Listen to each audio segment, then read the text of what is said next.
thrilling adventures of the Shadow are on the air, brought to you each week by the Blue Coal Dealers of America. These dramatizations are designed to demonstrate forcibly to old and young alike that crime does not pay. Before the Shadow starts today's adventure, time out for a little memory test. How many of you remember this old rhyme? The north wind doth blow, and we shall have snow. And what will you householders do then? Well, if you're wise, you'll be prepared for that emergency with a bin filled with blue coal. For blue coal gives you clean, radiant warmth that's not to be sneezed at. Yes, there's less chance of head colds and chest colds alike when your home is healthfully, evenly heated with blue coal. Phone your neighborhood dealer tomorrow. He'll show you the easy, economical way to heat your home. The Shadow, mysterious character who aids the forces of law and order, is in reality Lamont Cranston, wealthy young man about town. As the Shadow, Cranston is gifted with hypnotic power to cloud men's minds so that they cannot see him. Cranston's friend and companion, the lovely Margo Lane, is the only person who knows to whom the voice of the invisible Shadow belongs. Today's story, The Chess Club Murders.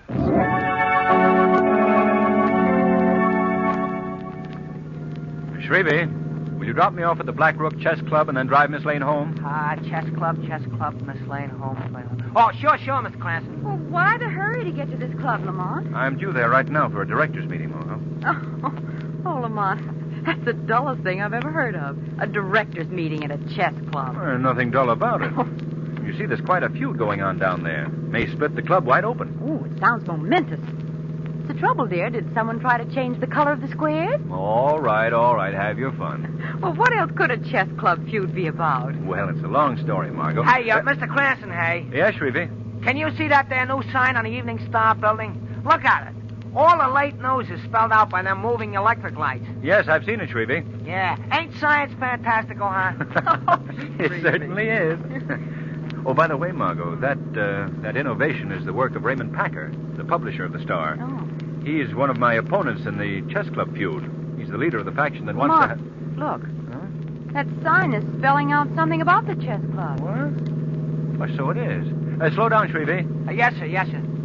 Judge Harold Walker, president of the Black Rook Chess Club, was just this minute found in the library of the club, murdered.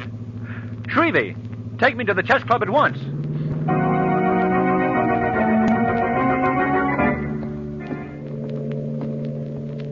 Lamont, will you tell me why such an exclusive club is quartered in that dilapidated building? Well, the founders started the club way down here by the waterfront years ago when they and their careers were younger. Well, why haven't they ever moved? For sentimental reasons.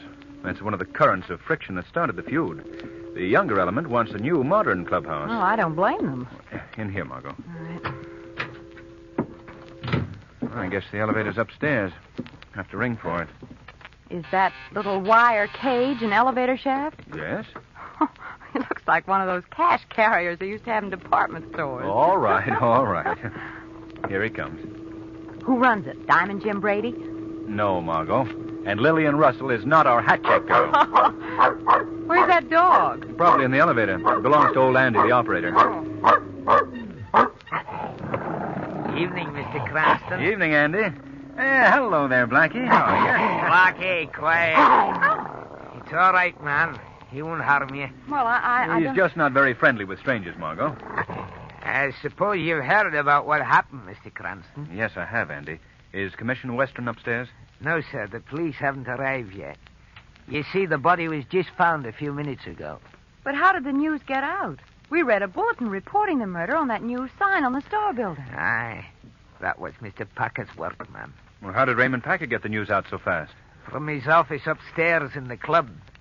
He has a newfangled machine there that sends news right onto that sign. Oh, I see. Go ahead into the elevator, Margo. Quiet, Blackie. Oh, Andy, do they know who killed the judge? No, sir. And I don't think they ever will. Well, why do you say that?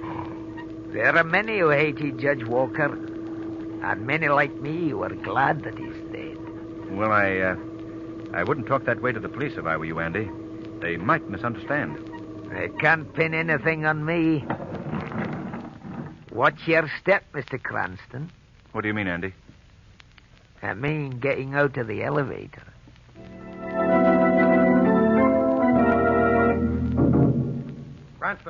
Cranston. Oh, hello, Packer. You know Miss Lane? Oh, yes. How are Yes, you? how do you do? Where's the body? In the library. Dr. Lathan, the medical examiner, was in the club when the judge was found dead. He's in there with him now. Who discovered the murder? Robert Dowd. He found the judge seated in his usual chair. A bullet had pierced his temple. Obviously, the killer used a silencer. Oh. Have you seen the corpse? Why, sure. I even took pictures. That was very ethical. Now, listen, Cranston, as owner of the Star Bulletin, I'm a newspaper man first, last, and always. Even though this is my club, my work is my first consideration. Where's Robert Dowd now? In my office. Say, you haven't seen my new setup here, have you? You mean this news machine of yours? Yes. Come on, here, take a look at it. Have you met Robert Dowd, Miss Lane? No, how do you do? How do you do? Hello, Mr. Dowd. How do you do, Mr. Cranston? Yeah, now take a look at the setup. A wire service from all the leading news agencies, a stock ticker, and my pride and joy, the news machines. Well, it looks like a large typewriter. Well, that's the baby I scooped the town with on the murder story. I typed it directly onto the news belt that encircles my building. Oh, remarkable. Mr. Dowd, I understand you discovered Judge Walker's body. Yes, that's right. Do you know when he was last seen alive? Yes, about an hour ago. He'd been playing chess with John Lord. Oh, I see. Is Lord still in the club? I believe he is. He's not only in the club, but tomorrow morning he's going to be on the front page of my newspaper as well. Listen to my story for the morning edition. I just dictated it into this machine. According to a statement made last night by Commissioner Weston, John Lord, who was the last person to see Judge Walker alive, will be held for questioning by the police. Yes. Well, there you are. Packer, you can't print a story like that. Why not, Mr. Dowd? It's unfair. The commissioner hasn't even arrived here yet. Why, everyone in this club knows that Judge Walker and John Lord cordially hated each other, even though they still met over a chessboard. Does that justify your printing an accusation like that? It's news, isn't it? Packer, are you going to crucify an old man just for an exclusive story? Listen, I'm convinced that John Lord knows all about Judge Walker's death. Excuse me. Oh, hello, Dr. Latham. Have you finished examining Judge Walker? Yes. Packer, what were you just saying about John Lord? I believe, Dr. Latham, that he's implicated in Judge Walker's death. But I'm afraid you're wrong. What do you mean, Doctor? John Lord was just found dead, stabbed through the heart.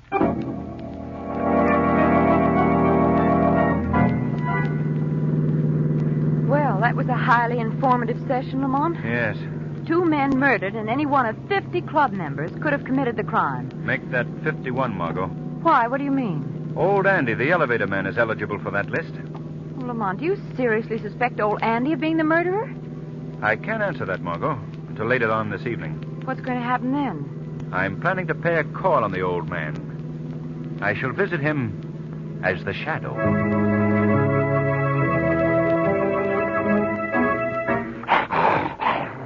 Blackie, what's the matter, boy? What is it? Why are you growling? Be quiet, Blackie. What was that? Who laughed? I think you've heard of me, old man. Who's speaking?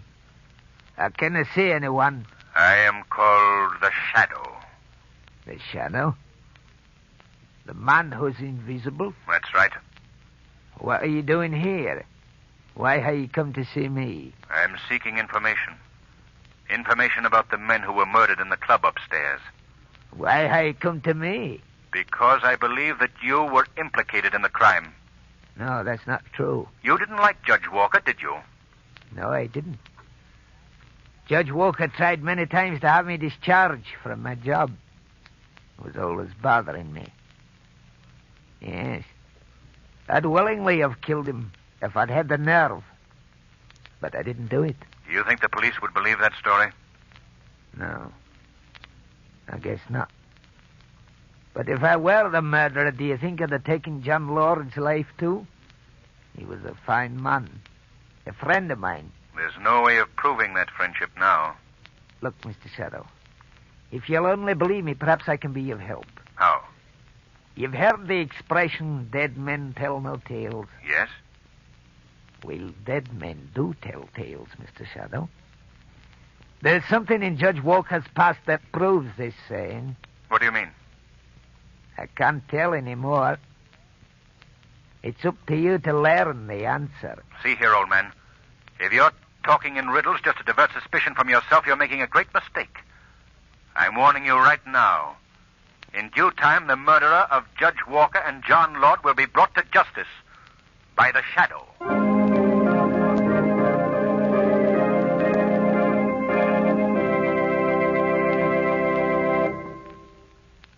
More from the Shadow in just a moment. But first, remember the old saying, an apple a day keeps the doctor away? Well, nowadays, there's a new saying, the blue coal way keeps the doctor away. And that's not the least bit surprising either. For blue coal is America's finest hard coal, specially prepared for low-cost, convenient home heating. It distributes a steady flow of uniform, healthful heat from cellar to attic.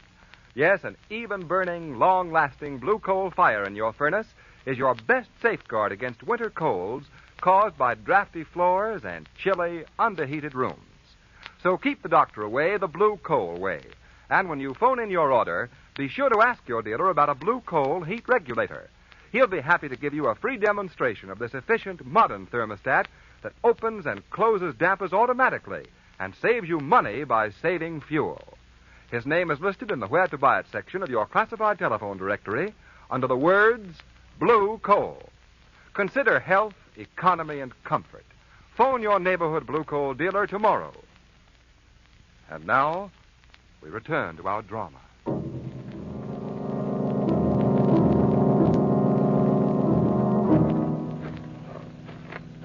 We'll stay in the shadow of this hedge until we reach the house, Margo. Is there anyone living here now, Lamont? I don't believe so. Judge Walker had no family. He lived here alone. What if there's a watchman? We'll chance that. What is it you're looking for here, Lamont? I haven't the slightest idea, Margo. This whole thing may be a wild goose chase. Then we're here because old Andy remarked that you should look for something in Judge Walker's past. Exactly. And that's quite an assignment, believe me. Well, Lamont, do you know anything about the house? Well, yes, I've been here several times. I'm looking for the judge's study. That's where he kept all his private papers. But if you don't... Shh, quiet, Margo. What's wrong? Look, inside the room. There's someone there. See the beams of a flashlight? Yes. You'd better wait out here, Margo. I'm going inside and confront our fellow marauder as the Shadow.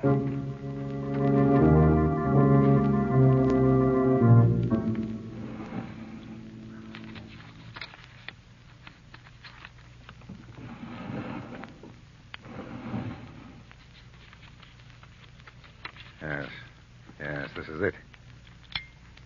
Who's that? Who put on those lights? I did, Mr. Packer. Well, where are you? I don't see any. Oh, I believe I know who is here. It's the Shadow, isn't it? That's correct, Mr. Packer. I had a hunch you'd bust in on this case. Just what are you holding behind your back, Packer? Why, it's just a book, that's all. A book? May I see it, please? Why? What interest would you have in it? The same interest that you have, Packer. I believe that we came here seeking the same objective. And that objective can only be that book. Why is it so precious to you? It's just a book that I've wanted to read. So you came here in the middle of the night to the house of a murdered man to borrow it. Is that it? Yes. That's my story. Can you think of a better one? A much better one. One that implicates you in the murders of Judge Walker and John Lord. Oh, no. You're shooting in the dark now, Shadow. Then how else can you explain your presence here? Line of duty. I'm a newspaper man, you know. Yes, and I also know that you'd stop at nothing to manufacture a good story, even murder. You'd have a tough job proving that. Yes, but perhaps possessing that book would help. Now, wait a minute. You can't have that. But I do have it, Mr. Packer, and I intend to keep it. I see. You think you're pretty clever, don't you, Shadow? Well, let me put you straight on one thing. What's that? I didn't kill Judge Walker, or John Lord either. But I'm going to beat you at your own game. I'm going to discover their murderer before you do, and when I do, I'll tell my readers just who I outwitted to get the story. Yes. Good night, Mr. Shadow. You'll have to work fast, Packer, very fast. Margo, are you out there? Yes, what is it, Lamont? I think I've discovered our clue. What is it? This book. I'll hand it down to you. All right. Murder on a Bet by Harold Walker. That's Judge Walker, Margo. He wrote this book many years ago. What is it about? A mystery novel, I suppose. There's no tying it in with the judge's death until we read its contents. One thing, though. Old Andy may have been telling the truth when he said, dead men do tell tales.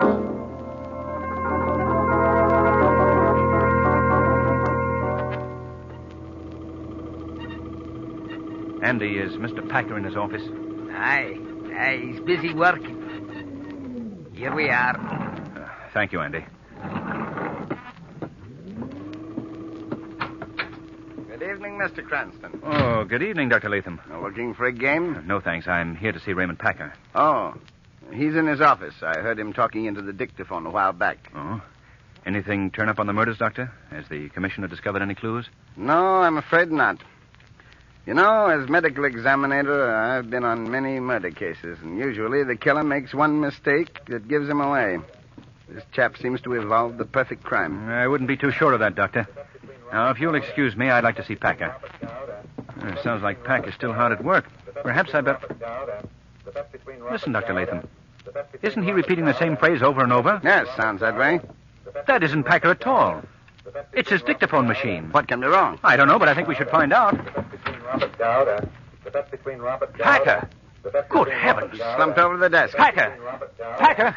I'm afraid he's dead, Mr. Cranston. Yes, a stab wound through the heart, the same way John Lord was killed. And no sign of the killer's weapon. Wait, Dr. Latham. I have an idea. That machine, that dictaphone, he must have been speaking into it just before he died. Yes. Let's play the record back. It may contain a clue. You're right. Here, now let's see. I wonder... Here's a cut right here. While the police have been fruitlessly combing the town for the perpetrator of the double murder at the chess club, your editor has uncovered a clue that should lead to the solving of the crime. Here it is. I advise the police to learn the nature of the bet between Robert Dowd and... The bet between Robert Dowd and... I wonder who the other person was. The one he was about to mention. Yes. I have a feeling, Dr. Latham, that the unnamed person is the murderer. How about Robert Dowd? He's mixed up in it, too. I think it would be worth paying a call on him at once. Yes, go ahead. I'll notify Weston. Good luck, Cranston. Is Mr. Robert Dowd in his apartment, please? I'll ring and find out. Oh, I just remembered. Of course he's in. Another caller just left there. Oh? Well, thank you.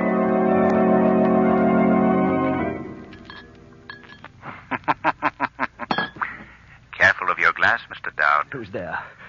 I see no one. Who are you? I believe you might know me as the Shadow. The Shadow. Yes. Yes, I know you.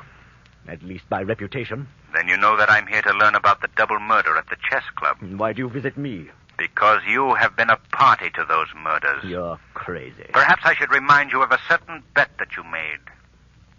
Does that refresh your memory? Does it? No. A bet that employed human lives as its stake?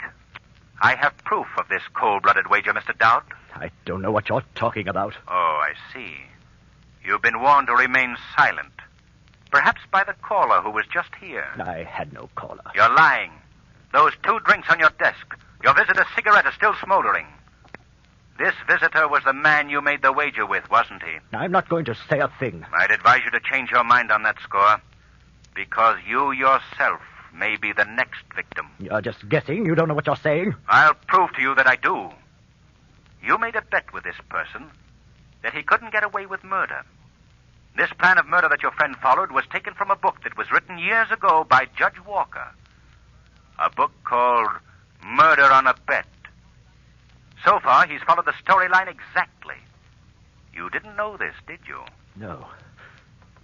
Well, for your information, Robert Dowd, the next chapter in this bloody volume is one not yet reenacted, but it deals with the killing of the man who wagered with the murderer. Now, will you admit that you made this bet? Yes, I did make it. But when I made it, I never thought that he was serious. I thought it was a joke. Believe me, Then when the killing was started, I was afraid to tell the police. I was afraid that I would be... Dowd, what's the matter? My breath. I can't get my breath. That drink of yours. Something's been put into it. Yes, Yes, that must be it. Your caller did that to silence you, Mr. Dowd, just as I said he would. I can't breathe. Who was this caller, Dowd? Tell me who the murderer is. All right. All right. He... Yes, yes? Dowd. Dowd. He's dead.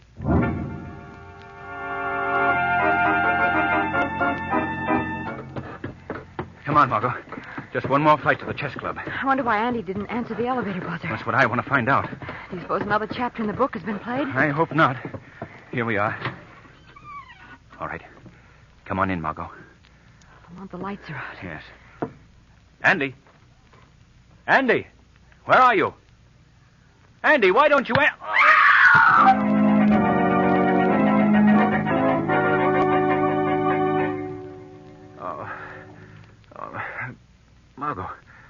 Margo, what happened? I don't know. Say, what's that? Someone's just thrown a very bright light in her eyes.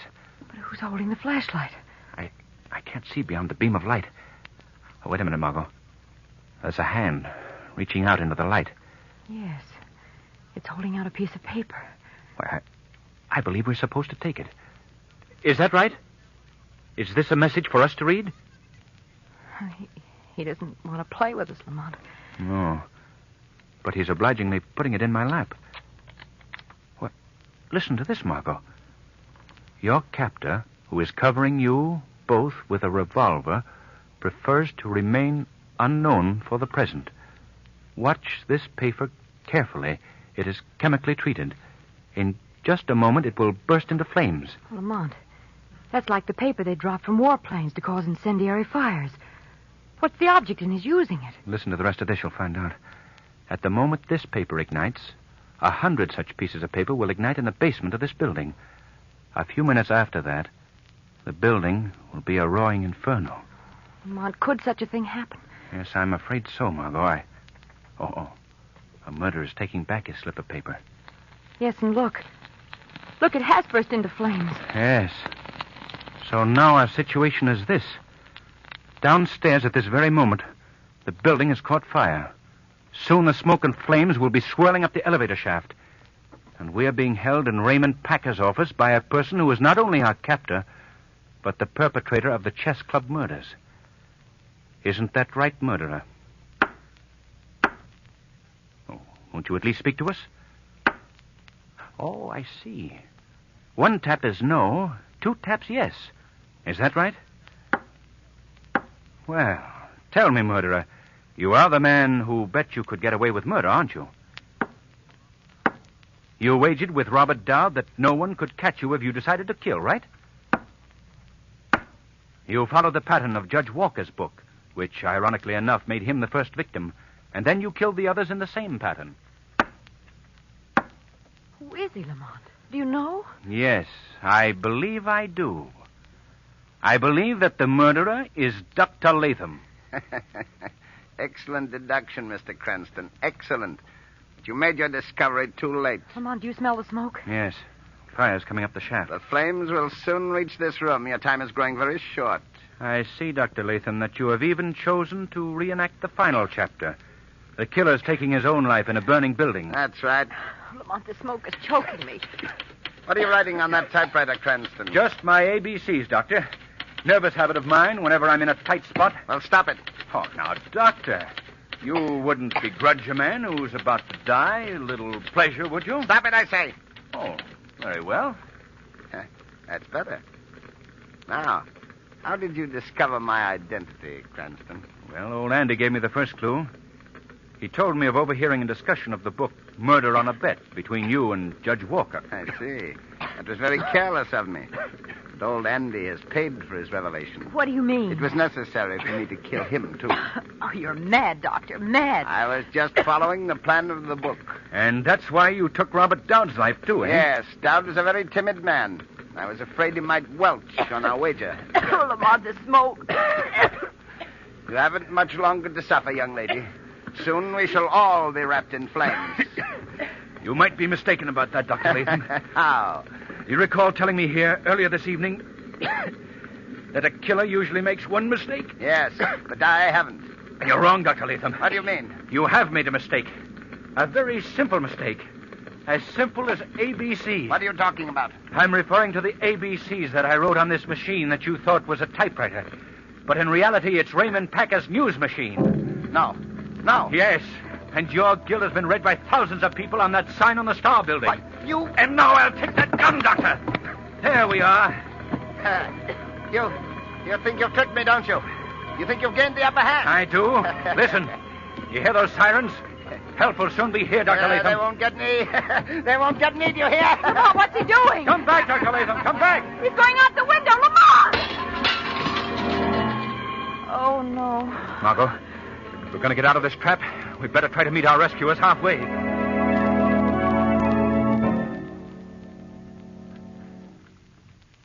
Lamont, to think that all those things could happen at a chess club. I always told you, didn't I, that it was a very exciting game? Exciting? It's a killer.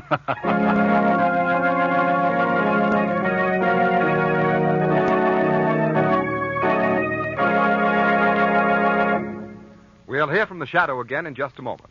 But first, we present John Barclay, America's home heating expert. Mr. Barclay. Thank you, Ken Roberts, and good evening, friends. These are certainly busy days for your neighborhood blue coal dealer. Yes, around this time of year, he's really got his hands full.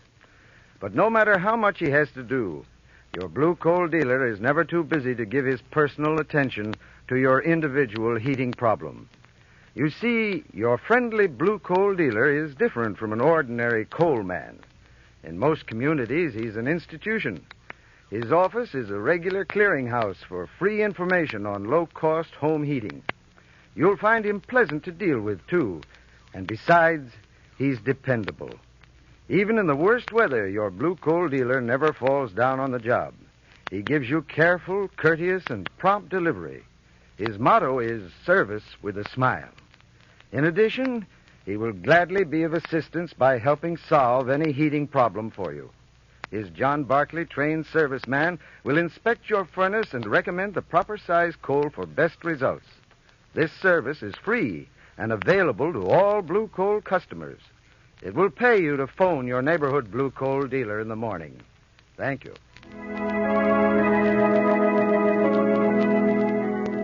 Today's program is based on a story copyrighted by the Shadow magazine. The characters, names, places, and plot are fictitious. Any similarity to persons living or dead is purely coincidental. And now, fresh from the records of Kings County Court, we bring you conclusive proof that crime does not pay. Brooklyn, New York, February 1st. George Zeit shoots and kills Irving alias Matty Moskowitz in barbershop. Crime, murder in the first degree. Brooklyn, New York, February 19th. George Zeit sentenced by County Judge Samuel S. Leibowitz to death in the electric chair at State's Prison during the week of March 31st. Crime does not pay. The Shadow knows. Next week, same time, same station, the Blue Coal Dealers of America bring you an adventure of the Shadow that will amaze and astound you with its daring, dramatic action. So be sure to listen. And be sure to phone your friendly Blue Coal dealer for greater heating comfort at less cost. This is Ken Roberts saying, keep the home fires burning with Blue Coal.